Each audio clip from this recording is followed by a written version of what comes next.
मेरे संत को, जो मेरा कृपा पात्र है, उसको मेरा ही स्वरूप जानना, अन्य में आस्था ना करना।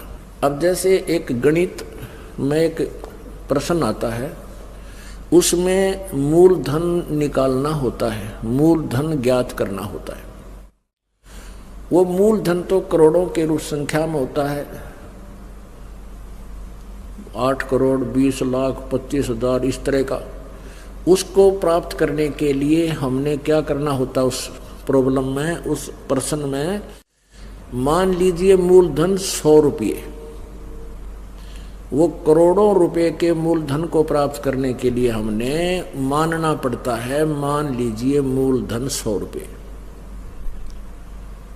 और मूलधन 100 रुपये मानकर फिर हम उसका वो रेट निकाल लेते हैं ब्याज का, फिर उसको मल्टीप्लाई करके जो अपना ओरिजिनल धन है,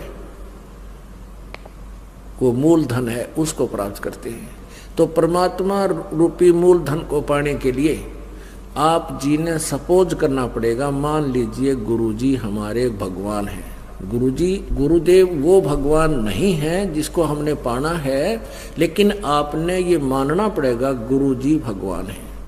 अब परमात्मा है तो परमात्मा को हम तलाश कर रहे हैं, जिसके पास हम जाना चाहते हैं, जो हमें सब सुख देगा, हमें वहाँ रखेगा। तो हमने निष्कपट निर्विकार भी होना पड़ेगा, तो तभी हम परमात्मा के पास जाने योग्य होंगे। वो अपने पास रखेगा। कपटी और विकारी जीव तो घर में ना उठे अपने में, और हम जाना भगवान के पास।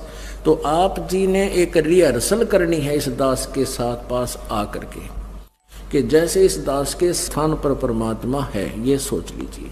तो उससे आप कैसा व्यवहार करोगे, भगवान आपके पास आ जावे, आपने कैसे बोलना होगा, कैसे उसके साथ व्यवहार करना होगा, उनके आदेश का किस प्रकार पालन करना होगा, कैसे करोगे। जो पुण्य आत्मा है वो खूब समझते हैं कि भगवान जिसके लिए हम तड़फ रहे हैं, जो हमें सदा सुखी करेगा, सारे दुख दूर करेगा, और उससे हम मिलने जा रहे हैं, फिर वो जो आदेश देगा वो शिरोधार्य होता है। हे पुण्यात्मा, आप तो अपने सतर से सोच ही सकते हो, लेकिन दास बता सकता है, जब भगवान दास के सामने आ जाए तो क्या करेगा, किस प्रकार भाव होगा, किस प्रकार उसकी तरफ देखेंगे हम, कैसी हमारी स्थिति होगी। ये तो कहते हैं ऐसी है जैसे गूंगा गुड़ खा के फिर ना डलाया करे, बताई नहीं जा सकती हमारी क्या स्थिति। तो ऐसी आपने ये देखना है कि मैं गुरुजी के पास जाता हूँ तो कैसे व्यवहार करते हैं हम, और भगवान के सामने कैसे व्यवहार करना चाहिए। तो धीरे धीरे आपने इसमें ढालना है अपनी आदत को कि गुरु नहीं, हम भगवान से मिलने जा रहे हैं। क्योंकि मान लीजिए मूलधन 100 रुपये, ऐसे आपने चलना पड़ेगा। और भक्ति विधि में जो ये दास बतावे, भक्ति की विधि वही आपने करनी है, किसी और के बताए से नहीं करनी। अब 10-5 दिन पहले कुछ भक्तों में एक ऐसी भ्रमणा फैल गई थी। 1-2 दुष्ट आत्मा पहले हमारी शिष्या थी, अब वो बकवाद करती हैं, अपने हिसाब से वो सेटिंग करती है। उनमें से एक में भूत आता है, प्रेत, और वह दूसरी न्यूका है इसमें भगवान नाम है कबीर साहब। फिर उसकी चापलूसी क्या है कि पहले कहती है कि गुरुजी ही सब कुछ है, अब दास से शुरू करती है, फिर कहती है ये गुरु है ना जो इसमें परमात्मा कबीर जी आते हैं और इससे प्यार करो, ये भक्ति विधि बताओ, ऐसे करो, सुबह 2 बजे उठकर 5 बजे तक भजन करो और बाकी समय फिल्मी गाने गाओ, अरे कर्मीनो थारे फूट के बाग। तो पुण्यात्माओं, ये दास डॉक्टर है और एमडी है, डॉक्टर समझो जो लेटेस्ट सुप्रीम, इस भक्ति मार्ग का ये दास डॉक्टर है और कोई नहीं पृथ्वी पे, बाकी सब मरीज हैं। और मरीज से के कहने से मरीज दवाई लेने लग गया, दोनों मरेंगे, क्योंकि वो तीनों मरेगा, उसने दवाई गलत खा ली, उसको ऑपरेशन होगा, क्योंकि परमात्मा उससे नाराज होगा। ये भक्ति का जो ट्रीटमेंट है ना, टेबलेट दास बताओ वैसे ही लेनी है आपने, अर्थात जैसे भक्ति दास के ऐसे करो। नाम उठत नाम बैठत नाम सोवत जागबे, नाम खाते नाम पीते नाम से लागबे। मान लीजिए आपका सुबह उठने का अभ्यास है तो अच्छी बात है, उठ जाइए, उठ के कर लो, लेट के कर लो, बैठ के कर लो, आंखें खोल के कर लो, बंद करके कर लो, लेकिन सिमरन पर ध्यान रखना पड़ेगा। मैं क्या सिमरन कर रहा हूं, किस मंत्र का जाप कर रहा हूं, उस मंत्र पर सुरत नृत मन, और चौथा ये श्वास पवन जिसको बोलते हैं, ये चारों मिलाकर करनी पड़ेगी। और इसको चाहे इस सिमरन को आप माला से कर लें या बिना माला से कर लें, वो आपकी इच्छा। जैसे पहली वाले बच्चे होते हैं, जैसे कलम तख्ती पर लिखते हैं, बार बार उसको मिटाते थे, लिखते हैं, फिर बड़े होकर के उनको ना आवश्यकता पड़ती है तो कोई आवश्यकता नहीं। लेकिन माला से जाप करना अच्छा है, बुरा नहीं, क्योंकि परमात्मा कहते हैं ऐसे जाप ना करो जैसे माला तो कर में फिरे और जीव फिरे मुख माही और मनवा तो 14 पर ये सुमरना ही। माला आपके हाथ में है तो आप मणियां तो फेर रहे हो, मन का फेर रहे हो, और जीभ भी बोल रही है और मन उस पर लगा नहीं, तू बोल क्या रहा है, कहती ये सिमरन नहीं है। कर का मन का डार के मन का फेर, यानी केवल हाथ से मन का फेर रहा, इससे नहीं लाभ होगा। मन को इस श्वास के ऊपर लगा, यानी सांस का, जब भी आप सिमरन करते हो तो आपको ये ज्ञान होना चाहिए मैं बोल के रहा हूं। जैसे सांस सुमन करते हो, बाहर कौन सा मंत्र बोल रहे हैं, छोड़ रहा हूं, उसके ऊपर ध्यान हो मैंने श्वास से क्या बोला, और जप्पा जाप है, ये बोल के नहीं करना। यानी इसको सुरत और शब्द अभ्यास कहते हैं। सुरत और शब्द, शब्द तो ये मंत्र है, ये जैसे बाहर छोड़ा उस शब्द पर ध्यान लगावे, तो सुरत शब्द ये अभ्यास करें। सिमरन जब करें तो आपका नाम के ऊपर ध्यान हो, चित्त हो उस पर, तो वो सिमरन सही है। अंदर कौन सा लिया, क्या बोला, तो ये तो सिमरन है सही। और वैसे आप श्वास चल रहा है, आप ध्यान कहीं घूम रहे हो, कहीं जा रहा तो वो नहीं। जैसे आप प्रथम मंत्र जाप करते हो, उसमें भी मैं क्या बोल रहा हूँ, पहला मंत्र क्या बोला जा रहा है, दूसरा भी, तीसरा भी, उसके ऊपर ध्यान रहे मैं के बोल रहा हूँ। और रह रह कर ये भी कभी कभी याद आ जाए कि आपको ये पता हो कि ये प्रथम मंत्र किसका है, दूसरा किसका, तीसरा, चौथा, पांचवा, ये किस किस देव शक्तियों के हैं, ये भी आपको ध्यान में रह रह कर एकाधी बार आ जाना चाहिए। अन्यथा जैसे बोल रहे हैं उस मंत्र पर अवश्य ध्यान रहे मैं बोल क्या रहा हूँ। चाहे उच्चारण उसको वैसे प्रथम मंत्र उच्चारण करके भी कर सकते हो, लेकिन ध्यान अवश्य रहे, मन मन में भी कर सकते हो। और जो दूसरा मंत्र सतनाम है, इसको केवल श्वास से किया जाता है, उस पर भी ध्यान रहे मैं बाहर क्या छोड़ रहा हूँ, अंदर कौन सा ले रहा हूँ। 2 अक्षर का होता है ये सतनाम, 1 अक्षर बाहर छोड़ना होता है, 1 अंदर लेना होता है। तो मैं क्या बाहर छोड़ रहा हूँ, क्या अंदर ले रहा हूँ, कौन सा मंत्र मैंने जाप किया है, उस पर चित्र है, वो शब्द रहे, सुरत शब्द, उस शब्द पर या सुरत रहे, ये ध्यान रहे, इसको सुरत शब्द अभ्यास कहते हैं। ये दूसरे नकली पंथाड़े कहते हैं सुरत और शब्द का ध्यान करें, 2.5 घंटे सुबह, 2.5 घंटे सामने बैठ जाए, कोल्लू सा गाड़ गए, और फिर कहते अंदर शब्द सुनना है, ये सुरत शब्द अभ्यास है। अरे झूठा ज्ञान ध्यान कहाँ ला रहे, तेरा ज्ञान ही व्यर्थ है, तुम ढूंढ कहाँ रहे हो, ये बात बेदा चतुराई है। इस नाम के सिमरण से आपके अंदर वो धुन प्रकट होएगी, और जो वास्तविक धुन, ये तो काल की धुन है जो शरीर में तुम सुनोगे, इससे बाहर सचखंड के अंदर जो सुरत है वह शरीर से बाहर निकलकर आत्मा फिर सुनेगी। शरीर में रहते हुए आपका एकदम सूक्ष्म शरीर बाहर चढ़ेगा और फिर वो धुन सुनाई देगी। शरीर में रहते हुआ धुन परले पार वाली नहीं सुन सकते, तो ये मूर्ख बना रखा था हमारे को। सुरत शब्द अभ्यास का गाटा जोड़ रहे थे और सुरत का बेरा न शब्द का पता। शब्द क्या, शब्द यानी मंत्र, अक्षर जिसका हम जाप कर रहे हैं उसको शब्द बोलते, और सुरत उसको पर ध्यान रहे, ये सुरत शब्द अभ्यास है। कबीर कलयुग आए के किए बहुत जो मीत, जिन दिन बांधा एक से ते सुख सोव न चीत। कबीर गुरु मर्याद न भक्तिपन, नहीं पिया का अधिकार, कह कबीर व्यभिचारणी का कहीं नहीं सत्कार। अब जैसे अभी आपको पता है कि वो दो निकम्मी आत्मा, एक ने कहा इसमें भगवान आता है, 10-20 भगत खराब हो गए थे, उनका पता लगा, उनको डांटा धमकाया निकम्मियों को कि तुम बर्बाद हो जाओगे, इसी ये दुष्ट करा कितने धक्के खानते आंडे। यहाँ पहले भी कबीर साहब की वाणी यही थी, गीता जी भी यही थी, वेद भी यही थे, किसी ने कह का भी नहीं पता था। इस दास से थोड़ा बहुत ज्ञान सुन कर पंसारी बनना चाहते हैं। हमने तो बड़े बड़े ढाणे हैं, ये दो कुतरू फेर पैदा होते हैं।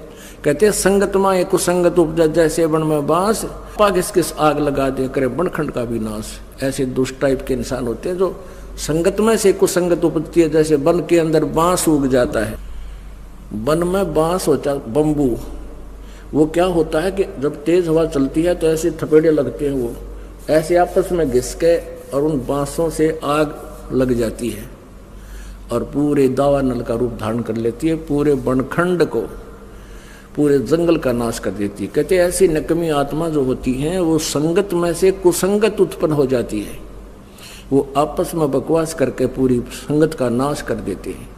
तो ऐसे कीड़ों से भी हमने सावधान रहना चाहिए।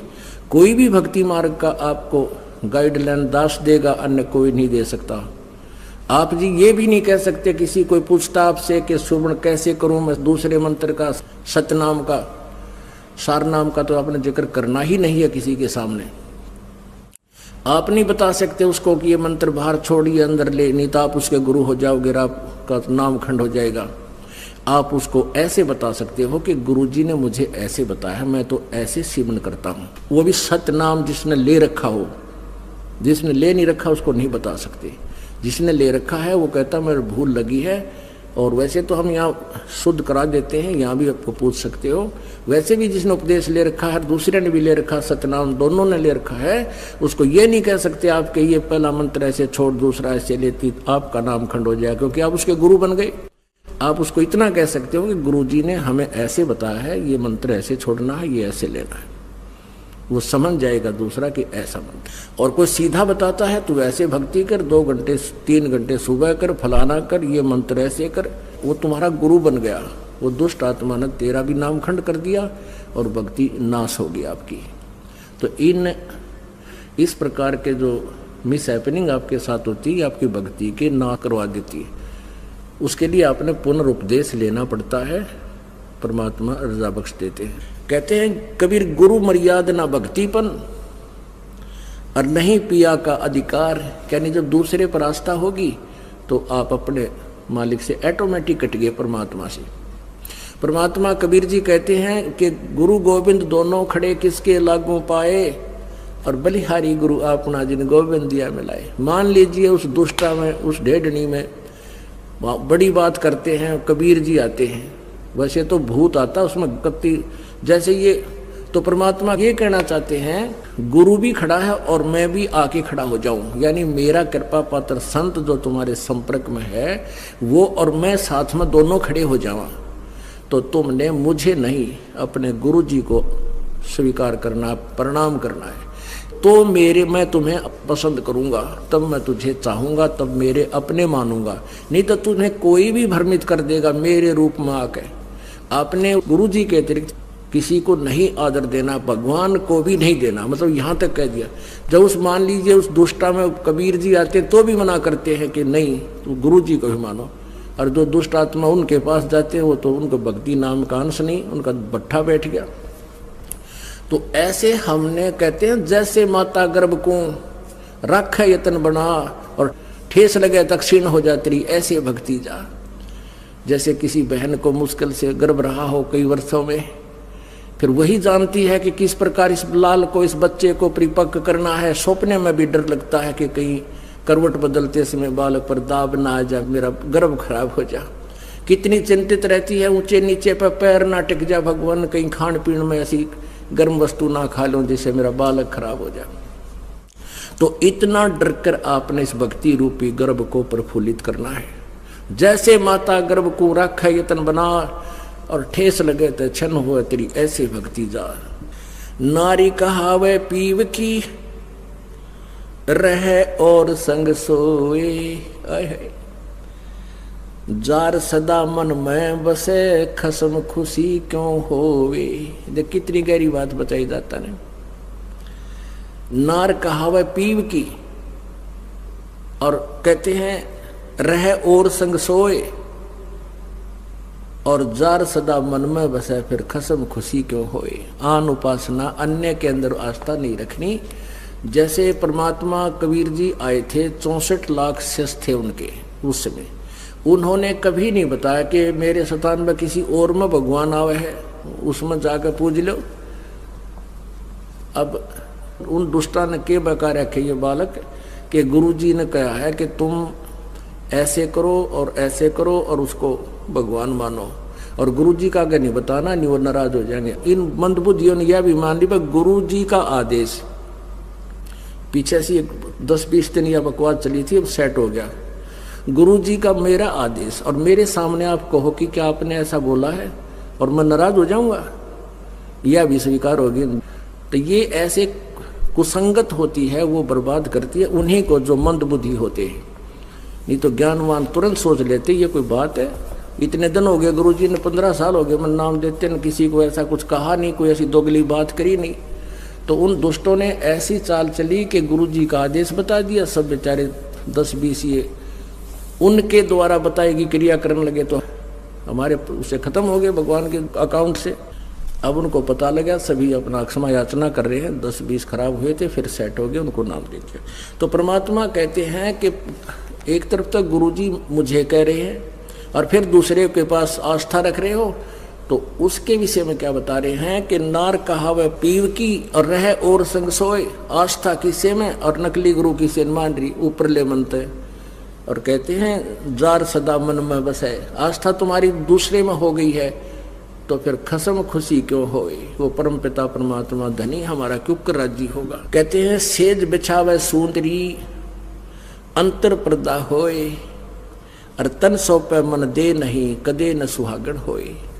अब जैसे यही एक अभी ये मोटा उदाहरण था जो अभी ये घटना हुई कि मुझे तो गुरुजी कहे आस्था दुष्ट ढेटनी में दुष्टा में, तो क्या बताते हैं सेज बिछावे सुंदरी यानी आत्मा, और अंतर पर्दा होए, अंदर दोष रखे, अंदर में आड़ बना ली। और कहते हैं तन सौंपे मन दे नहीं, यानी शारीरिक तरीके से तो यहाँ आकर नमस्कार करें, और आत्मा उस दुष्टा में। ये 10-20 से बिगड़े थे, वो सेट हो गए। अभी 10-1 दिन ये पता नहीं अंडरग्राउंड कैसे एकदम आग चल पड़ा था सिस्टम। तो दास को पता चला, जब उनको बता दिया कि तुम्हारा सब कुछ बर्बाद हो गया, तो उन प्यारी आत्माओं ने बहुत दुख हुआ इस बात का कि हमारा तो सारा नाश्ता कर दिया उस नालायकों ने। ऐसे बहुत से झटके आएंगे, लेकिन ये परमात्मा का बाग किसी से बिगड़ नहीं सकता। ये तो पूरे ब्रह्मांड में छावेगा। ये बड़े बड़े ये टीरी खा, ये ढाने हमने, ये बड़े बड़े पंथ बन रहे, ये नए कुतरू आके थोड़े हमारी संगत को खराब कर सकते हैं। परमात्मा कहते हैं जब तुम भक्ति करते हो और पति भरता पद पर रहते हो, यानी 100 वर्ष तो सतगुरु पूजा एक दिन आन उपासी, वो अपराधी आत्मा भाई पड़े काल की फांसी। 100 वर्ष तो आप वो साधना कीजिए जो दास आपको बता रहा है, और एक दिन आन किसी के कहने से आन उपासना कर ली, कहते वो अपराधी आत्मा फिर पड़े काल की फांसी। वो साधना आपने किसी और के बताई हुई नहीं करनी है। और जब आप पति भरता पद पर रह करके साधना करोगे, पति भरता पद का मतलब है केवल एक ही गुरु और दूसरा पृथ्वी पर नीचे भगवान भी आ जावे। ये मालिक कहते हैं गुरु गोविंद दोनों खड़े किसके लागू पाए, उन्हीं का आदेश है। इसीलिए है कि आपको ये काल और अपने दूतों के द्वारा हमारे रास्ते से भ्रष्ट कर देता है।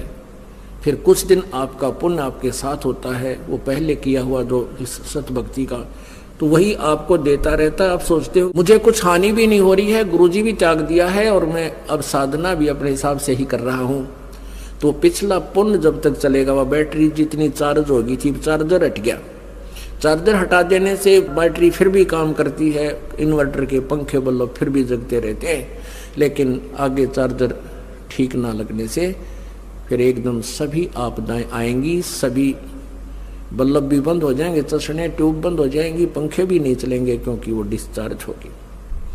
तो परमात्मा कहते हैं 100 वर्ष तक सतगुरु पूजा एक दिन आन उपासी, वो अपराधी आत्मा फिर पड़े काल की फांसी। और पतिव्रता पद पर यानी अन्य की कोई आस्था नहीं रखनी, केवल ये दास जो बताओ वही साधना आपने करनी है, उसी तरह नियम रखने हैं। कहते पतिव्रता जमी पर दो जो धर है पाँव और समरस झाड़ू देते है ना कांटा लग जाए। आपके जीवन रूपी सफर को परमात्मा आपके पाप कर्म रूपी कांटों को ऐसे बुहार देगा, साफ करके रखेगा कि मेरे बच्चे को, मेरी प्यारी आत्मा को ये कर्म रूपी कांटा दुख ना दे दे। कहते समर्थ झाड़ू देते है पतिव्रता। फिर ऐसी जो आत्मा जो एक परमपिता पर रुकने वाली, सच्ची श्रद्धा करने वाली, अपने जीवन रूपी सफर पर पग रखती है तो समर्थ झाड़ू देते है, कहीं ना कांटा लग जाए। बोलो सतगुरुदेव। परमपिता परमात्मा सर्व सृष्टि रचनहार, कुल मालिक कबीर साहेब, कबीर देव, अल्लाहु अकबर, उस पूर्ण ब्रह्म की असीम कृपा से आप जी को ये अमृत वचन सुनने को प्राप्त हुए। न जाने आपके कौन से जन्म जन्मांतर के पुण्यों का संग्रह संचन एकत्रित हुआ, जिस कारण से आपको ये अनमोल ज्ञान प्राप्त हुआ। पिछले संस्कार भी बहुत सहयोग देते हैं। जन्म जन्म के प्रयत्न जो आप जी करते आ रहे हो वो भी आपके साथ रहे हैं। परमात्मा कबीर जी बताते हैं संतों से ती मस्करी और चोरा नाल खुशहाल, ये तो मल अखाड़ा जीतेंगे वो युगन युगन के माल। गरीबदास जी महाराज जी भी अपनी अमृतवाणी में इसी का समर्थन कर रहे हैं कि राम कहें राजी नहीं, ये चोरा नाल खुशहाल, भाई मल अखाड़ा जीतेंगे ये युगन युगन के माल।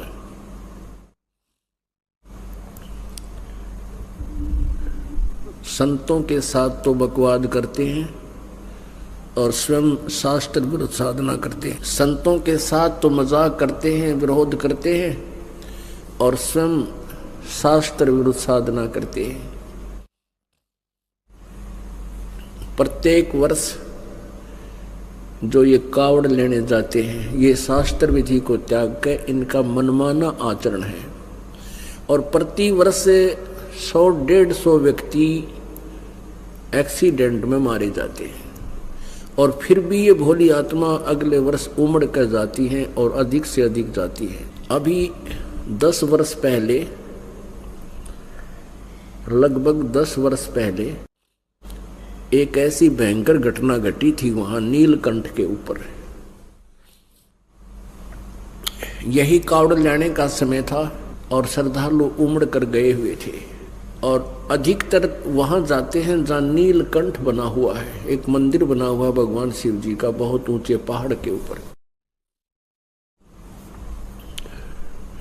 वहां कई हजारों की संख्या में श्रद्धालु गए हुए थे नीलकंठ में बनी उस मूर्ति के दर्शनार्थ। इन अज्ञानियों द्वारा भ्रमित किए हुए श्रद्धालु, क्या हुआ कि ऊपर से कोई पहाड़ का टुकड़ा टूट गया, पत्थर बहुत बड़ा, पानी के रिसने से चारों तरफ से खोखला होकर एकदम ऊपर से गिरा। वहां बनी हुई धर्मशाला तोड़ी, वो नीलकंठ का मंदिर तोड़ा और फिर वो चल पड़ा आगे उस रास्ते हो लिया जिस रास्ते श्रद्धालु ऊपर आ रहे थे। और तो उसको कोई रास्ता मिला नहीं, वही रास्ता था। ऐसे वो पूरा गिरडा बन गया बुलडोजर की तरह और ऊपर से चल पड़ा। हजारों 500-400 तो वह हमारे जहां नीलकंठ के मंदिर में लाइन खड़े थे और फिर जो श्रद्धालु नीचे से आ रहे थे वो उसके नीचे शिकार हो गए। कुछ एक पीछे भाग लिए। पीछे किसी ने कहा कि पहाड़ टूट गया, दौड़ लिए, कुछ बचे, कुछ उसके नीचे क्रश हो गए, खत्म हो गए, पिस गए। उधर से लक्ष्मण झूला, ऋषिकेश में लक्ष्मण झूला नाम से एक पुल है, उसमें श्रद्धालु जा रहे थे दर्शनार्थ। पूरी भीड़ उसमें भर गया था, वो ऐसे चल रहा था। उधर से नीलकंठ से कुछ बचकर भागे हुए थे, उस रास्ते से अलग टलकर पहाड़ पर चढ़कर नीचे आ रहे थे, उतरकर आवाज लगा रहे थे कि पहाड़ टूट गया, पहाड़ टूट गया, भाग लो भाग लो, और गिरता हुआ ऐसे आ रहा है। तो पुल पर खड़े व्यक्तियों को ने किसी ने सुन लिया कि पुल टूट गया, पुल टूट गया। वो कहते रहे थे पहाड़ टूट गया, पत्थर टूट कर आ रहा है, और तो वो बीच वाला ने सुन गया कि पहाड़ टूट गया। अब कोई तो यूं भाग रहा है, कोई यूं भाग रहा है, पुल टूट गया, भाग कर निकलने जल्दी सी बाहर रिश्ते। तो कुछ तो व्यक्ति पैरों के नीचे मर गए उस लक्ष्मण झूला के ऊपर, कई सैकड़ों की संख्या में। और कुछ एक ने सोचा तुम इस पुल से छलांग लगा के और गंगा में कूद जा, शायद जान बच जा। वो कुछ गंगा में कूद गए, कई सैकड़ों की संख्या में सारे मर गए। उसमें न्यूज़ पेपर्स में आया था और टीवीज पर भी दिखाया गया था, लगभग 2500 ये कावड़िया कति नष्ट हो गए थे, खत्म हो गए। उसके बाद भी आंख नहीं खुली। पुण्यात्माओं, यदि शंकर भगवान इस साधना से प्रसन्न होता तो ये हादसा नहीं होने देता। दूसरी ये है कि जैसे कल परसों आपने सुना था कि एक ही गांव जला गुड़गांवा के अंदर बाग नामक एक गांव के 4 व्हीलर गया, जिसमें ऋषिकेश के पास जाकर के वो एक्सीडेंट यानी गड्ढे में गिर गया। 150 मीटर लिखा था समाचार पत्रों में, यानी 450 फुट नीचे चला गया और सारे के सारे मर गए। एक गांव के 20 व्यक्ति, ओए होए, समाचार पत्रों में वो देखे थे, नारी नारी चेता, ये भगवान कलेजा मुंह का आवा था। पूरा गांव में करलाट माच गिर, जवान बच्चे सारे 20, 22, 24, 30 के आसपास की उम्र इनकी। और फिर परमात्मा कहते हैं हमारा ज्ञान किने ना सुनिया, और ये पर भी लेन जात है दुनिया। अब रामपाल को तो बुरा बताते हैं, न्यू कह ये तो देवी देवताओं की पूजा छुटवाता है। इन देवी देवता ने दे दिए टिंडे भी। रामपाल वही साधना बताता है जो हमारे सदग्रंथ बताते हैं, जिसकी हमें पूजा करनी चाहिए और जिसकी ना करनी चाहिए वो सदग्रंथ ही प्रमाण है। गीता जी अध्याय नंबर 16 के श्लोक नंबर 23 में कहा कि शास्त्र विधि को त्याग कर जो मनमाना आचरण करते हैं उनकी न तो गति होती है, न उनको सिद्धि प्राप्त होती है, और न ही उनको कोई सुख होता है। गीता जी अध्याय नंबर 16 के ही श्लोक नंबर 24 में तुरंत कहा है कि इससे तेरे लिए अर्जुन कर्तव्य और अकर्तव्य की व्यवस्था में, यानी कौन सी साधना करनी चाहिए कौन सी ना करनी चाहिए उसके लिए सदग्रंथ ही प्रमाण है। किसी की दंत कथा पर विश्वास मत करना। परमात्मा कहते हैं कि संता नाल मस्करी और ये चोरा नाल खुशहाल है। संतों के तो मजाक उड़ावे, नो कह वो तो न्यू बताओ है, नो कह श्राद्ध भी ना निकालो, वो रामपाल तो नो कह फूल भी ना उठाना, और गंगा में भी नहाने मत जाना। पुण्यात्माओं, चोरा नाल खुशहाल है। ये नकली संतों के साथ तो ये प्रसन्न रहते हैं, कोई कितना बेकायदे चारों धामों पर धक्के खाओ। वो धाम क्या चीज है? वो एक सिंपली यादगार है। उन यादगारों में जाने से इस जीव को कोई लाभ नहीं, वैसे धर्म धक्के हैं। और ना जाने कितने प्राणी वहां तक जाने में उनके पैरों तले कुचले जाते हैं। वो पाप तो उसके खाते में लिख दिया जाता है, पुण्य कोई है नहीं, क्योंकि वो साधना शास्त्र विरुद्ध है। केदारनाथ के बारे में शंकराचार्यों की एक पुस्तक में लिखा है कि वहां ये पांडव हिमालय वहाँ गए हुए थे पहाड़ पर, और वहाँ फिर कहते हैं परमात्मा शिव जी आगे एक भैंस का रूप बना के, और उस भैंस रूप में शिव जी को कहते भीम ने पहचान लिया, और भीम ने उस भैंस को पकड़ना चाहा तो भैंस पत्थर में समा गई, और उसका पिछला हिस्सा भीम के ठा गया, उसने छोड़ा को नहीं, वो पत्थर बन गया। और कहते हैं उसका एक पैर तो निकला नेपाल में, दूसरा पैर निकला फलानी जगह, उड़ा थोड़ा सा पहाड़ बताओ कि यूं पैर आ रहा पत्थर। तो वो कहते हैं ऐसे ऐसे 4 केदार और हैं। अमरनाथ क्या है? अमरनाथ भी एक धामों में से है। अमरनाथ की कथा है कि जैसे एक समय भगवान पार्वती जी को नारद जी ने जाकर बताया कि हे माता,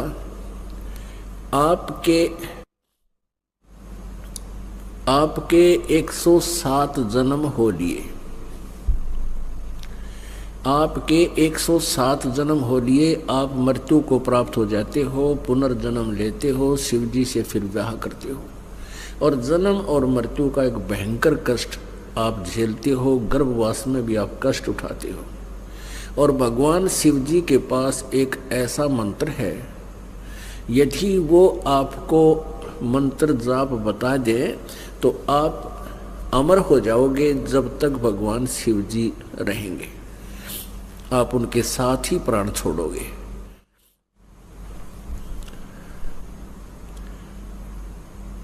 तो पार्वती जी ने कहा कि नारद जी, वैसे ऋषि जी झूठ नहीं बोला करते, लेकिन मेरे आपकी यह बात जची को ना, विश्वास नहीं हो रहा कि भगवान शिव जी के पास कोई ऐसा मंत्र है जिससे मेरा छुटकारा हो सकता है। जन्म मृत्यु शिव जी के तक, जब तक शिव जी रहेंगे तब तक मैं फिर नहीं मरूंगी। पहले तो मेरी यह बात ना जचती कि वो, क्योंकि शिव जी मुझे बहुत प्यार करते हैं और मुझसे कुछ भी आज तक उन्होंने छुपाया नहीं है। दूसरी बात यह है कि मैं तेरी बात पर विश्वास कैसे करूं, मेरी जन्म मृत्यु होती है। तो नारद जी ने कहा कि भगवान शिव जी ने 107 रूंड, यानी वो खप्पर होया कर सिर, इसने रूंड बोल रहे हैं, इससे ऊपर ऊपर का ऐसा यू हार्ड, मृत्यु के बाद यो हार्ड बच जाता है, बचा लिया करते, और उसमें नाका में का धागा पोक है और माला बना रहे थे 107 ये सिर खप्परों की, खोपड़ी की। तो कहने लगा कि ये 107 जन्म हो चुके आपके, और भगवान शिव जी ने ये आपके ये गले में माला डाल रखी, आपके शीश हैं। अब नारद जी तो यह कह कर चला गया, और पार्वती जी को बहुत चिंता होगी कि नारद की बात झूठी मैं मानूं कैसे, और भगवान शिव जी मुझसे कभी आज तक छुपाया नहीं किसी वस्तु को, उन्होंने मुझे ये अमोघ मंत्र दिया क्यों नहीं। अब भगवान शिव जी आए अपने घर पे। पहले तो पार्वती जी जैसे पत्नी अपने पति से व्यवहार करती है ऐसे बोला करती है, आज तो बहुत देर कर दी, कहाँ चले गए थे, जैसे डांट भी मार देती थी, सब्जी ना लाए हैं, फलानी चीज ना लाए। लेकिन उस दिन ज्यों ही भगवान शिव जी आए और चरणों में शीश रखा, और ये शिक्षा नारद जी दे गए थे कि माता अभी तक आप उनको अपना पति मानते हो, आप उनको परमात्मा की दृष्टि से देखो, विनम्र हो के याचना करो, चरणों में शीश रखो, तब वो प्रसन्न होकर आपको कुछ वस्तु देंगे। तो जो ही भगवान शिव जी घर पर आए और पार्वती ने चरणों में शीश रखकर फूट फूट कर रोने लगी और कहने लगी, प्रभु मुझसे अवश्य कोई भूल बनी है, जिस कारण से आपने मुझे किसी अनमोल वस्तु से वंचित रखा है। अब पार्वती भगवान शिव जी बोले, ऐसी क्या बात है कि आपके पास एक ऐसा मंत्र है जिसको आप खुश होकर प्रदान कर देते हो, उसकी उम्र बहुत लंबी हो जाती है। ये भगवान, मेरे 107 जन्म हो चुके और आपने ये सिर मेरे ही टांग रखे हैं, माला बना रखे मेरे शीश है। ए प्रभु, अवश्य मुझ तुच्छ प्राणी से भूल बनी होगी जिससे आपकी मैं कृपा पात्र नहीं बनी, और मुझ दासी पर कृपा करो। मैं बालक हूँ, मैं भोली बाला हूँ, आप तो समर्थ हैं, मेरे अपराधों को अक्षमा करो प्रभु, मुझे वो मंत्र दो। अब भगवान शिव जी बोला कि पार्वती, एक बात बता, आज तेरे को यह किसने शिक्षा दे दी? ये तेरे सतर का लेवल को ना, तेरी बुद्धि की सोच नहीं है। आज तेरे को कौन ऐसा भगवान आत्मा मिल गया जो तेरी बुद्धि फेर दी, तू भगवान चाण लागी? और नहीं तो मैं बहुत बार आपको चेष्टा किया करता था कि पार्वती भक्ति करा करे। आप कह देती थी मेरे को तो भगवान मिला है, मुझे भक्ति की आवश्यकता ही क्या है, तू कान्ना पे घटाड़ा करती। तो पार्वती को कहा तो उठ खड़ी हो। तब उसने कहा कि प्रभु, ऐसी कौन सी गलती बन गई, आज तक आपने मेरे को ये अनमोल मंत्र ना दिया। तब भगवान शिव जी कहने लगे, पार्वती, अभी तक तेरे हृदय में जगह नहीं थी इस वस्तु के डालन की।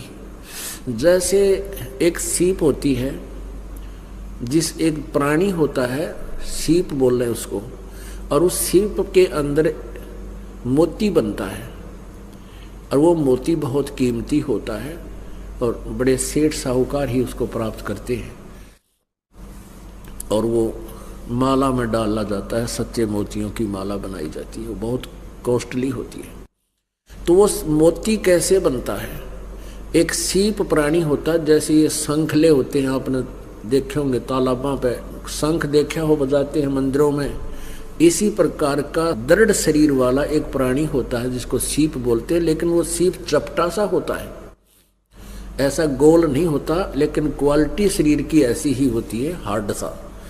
तो उसके अंदर एक प्राणी होता है, वो समुद्र के अंदर ही रहता है, और उसको जब प्यास लगती है, मोती बनाने की उसकी इच्छा होती है, समुद्र में कुछ गर्माहट होती है और ऊपर वर्षा होती है, तो उस समय वो ऊपर आता है, अपनी मुंह को खोल लेता है।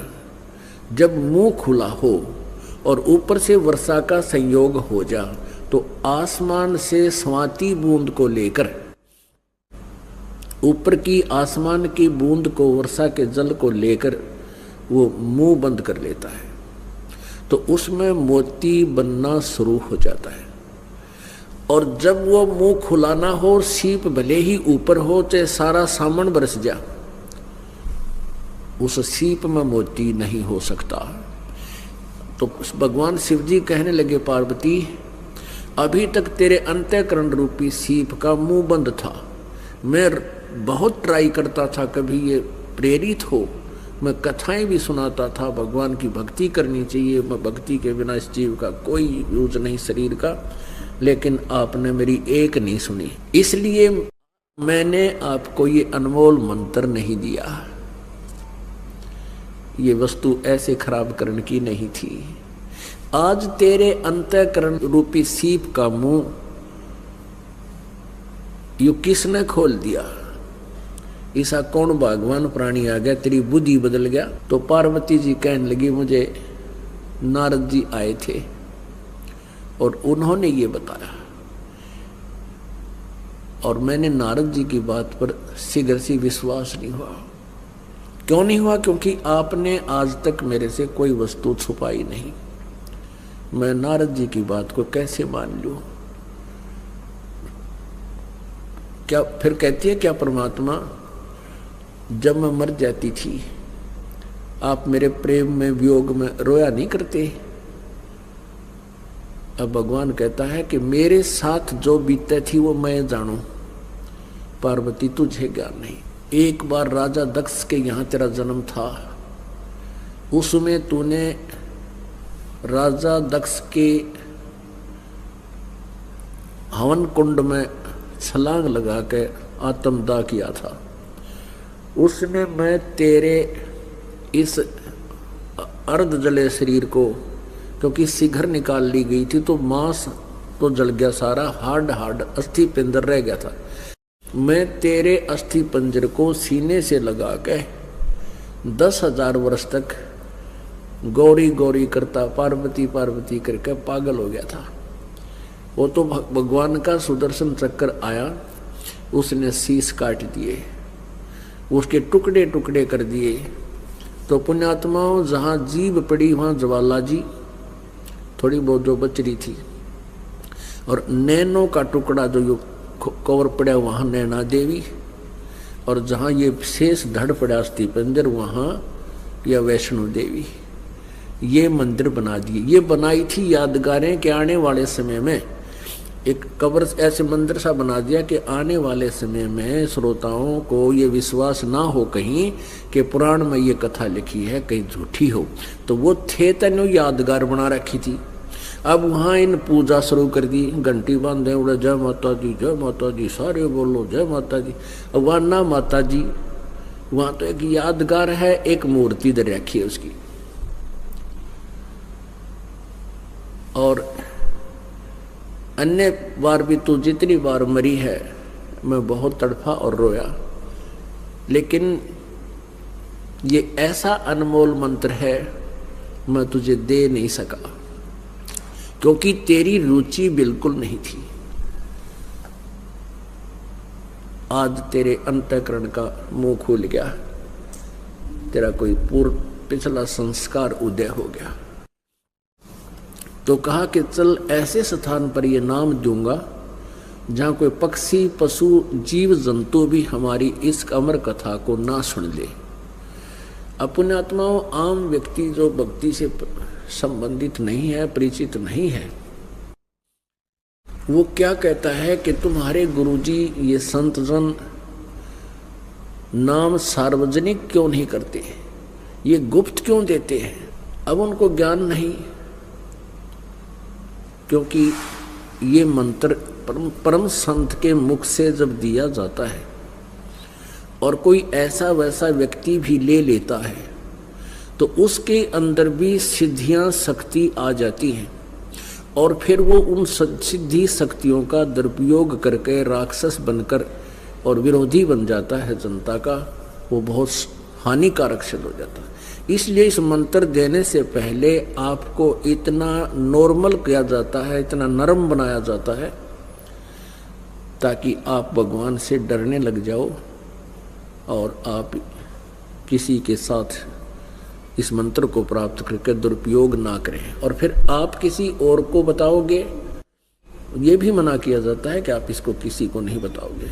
आप किसी और को बताओगे तो क्योंकि आप कुछ दिनों के बाद आपके अंदर सिद्धि शक्ति आ जाती है, और जिसको तुम मंत्र दोगे उस आपकी कमाई से उसके अंदर भी वो मंत्र शुरू हो जाएगा।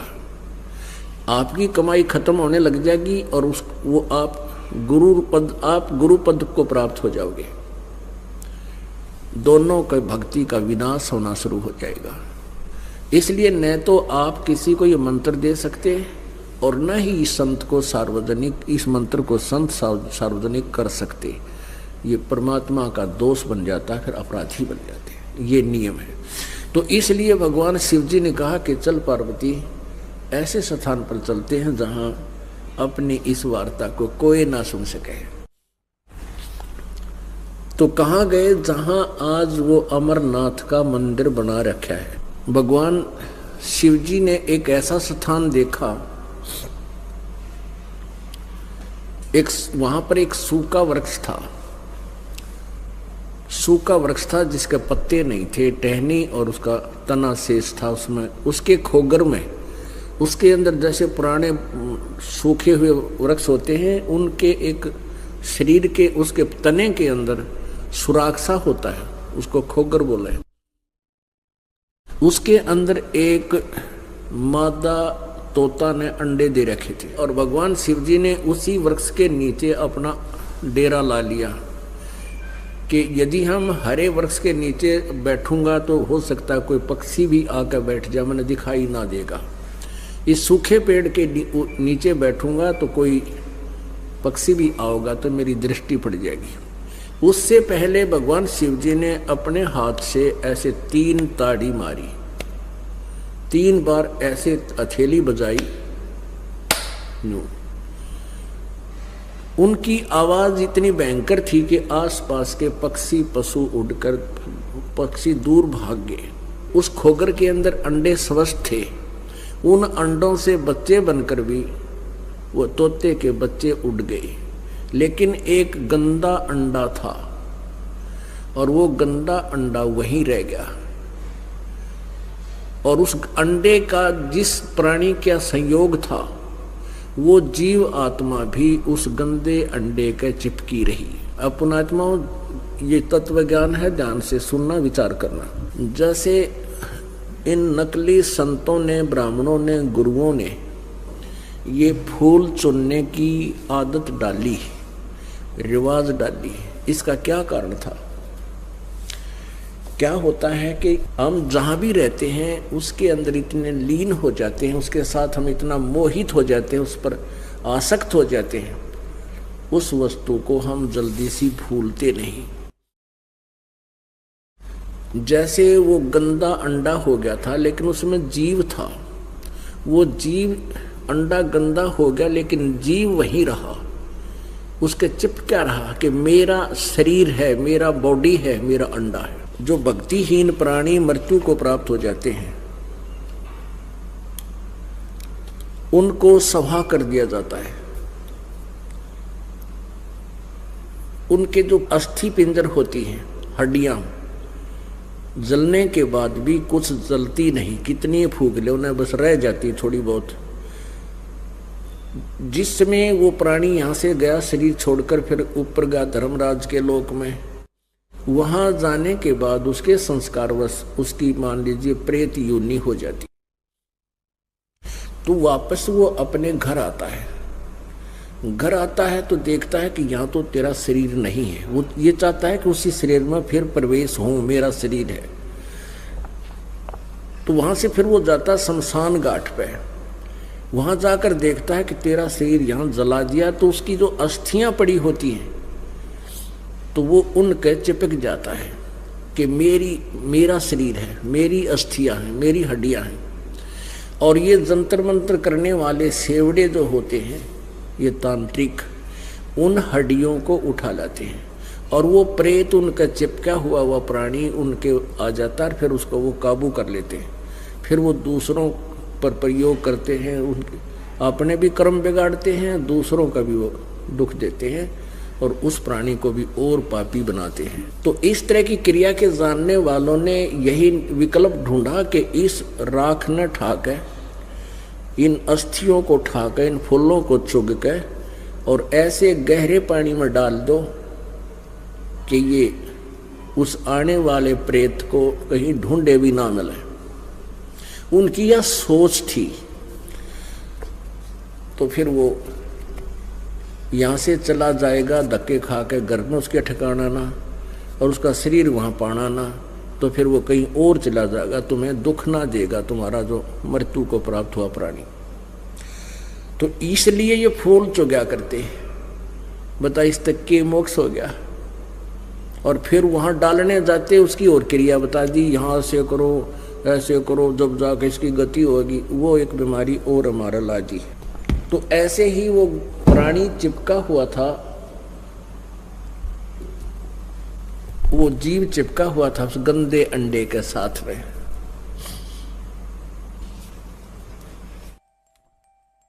वो वहां से उड़ नहीं सका, उसको छोड़कर नहीं चला, वहां से गया नहीं। उधर से भगवान शिव जी ने पार्वती को वो अमर कथा सुनानी शुरू कर दी। अब आप जी को इसके साथ साथ उस सूक्ष्म वेद की कुछ अमर वाणी सुनाएंगे, आपको बहुत आनंद आएगा। शंखों दे धरी तन योनी, नौ तत के का बीज न भूनी। मोक्ष मुक्ति का लख्या न भेवा, भ्रम में पुत्र व्यास सुख देवा। सतगुरु मिले महादेव बंका, 84 की मिटी न शंका। 78 जन्म गौरी भरमाई, शिव को रुंडमाला गल लाई। अर्ध शरीरी देवी गौरा, जिनका थीर बयानी भोरा। नारद मुनि उपदेश बखाना, गिरजा सुनो मोक्ष पद ज्ञाना। सुन हे देवी गौरा माई, 68 तीरथ पर भी नाही। पिंड प्रधान किए कै बारी, खुली नहीं ये मुक्ति द्वारी। अब नारद जी बता रहे हैं देवी पार्वती जी को, गौरी को, कि अभी तक जिन साधनाओं को तू करती थी, 68 तीर्थ भी स्नान किए हैं और भी साधनाएं तूने की हैं, जिससे तेरा जन्म मृत्यु का चक्कर बंद नहीं हुआ है। सुन हे देवी गौरी माई, 68 तीर्थ पर भी नाई। पिंड प्रदान किए कै बारी, खुली नहीं या मुक्ति द्वारी। ग्रीवरुंड माला शिव के गैले, गिरजा के सिरशीस। भक्ति दुराई देव को, ना परस्या जगदीश। नारद जी बता रहे हैं, तुमरा देवी रूप विशाला, शिव तो पैर रहे रुंडमाला। बहुत तक प्रलय हो जाई, लंबी उम्र शिव कलमाही। दीर्घ आयु शिव है अनुरागी, तुम देवी गौरी दिल त्यागी। मूल मंत्र नहीं नाम सुनाया, ताते कल्प हो तेरी काया। महादेव देवन पति देवा, जिनकी करी न गौरी सेवा। कर बंधन कर शीस नमावो, तन मन अर्पो शीस चढ़ाओ। नारद जी कह रहे हैं कि तूने अभी तक उनको समर्पण नहीं किया, और जिस दिन समर्पण किया जाता है उसी दिन उपदेश प्राप्त होता है।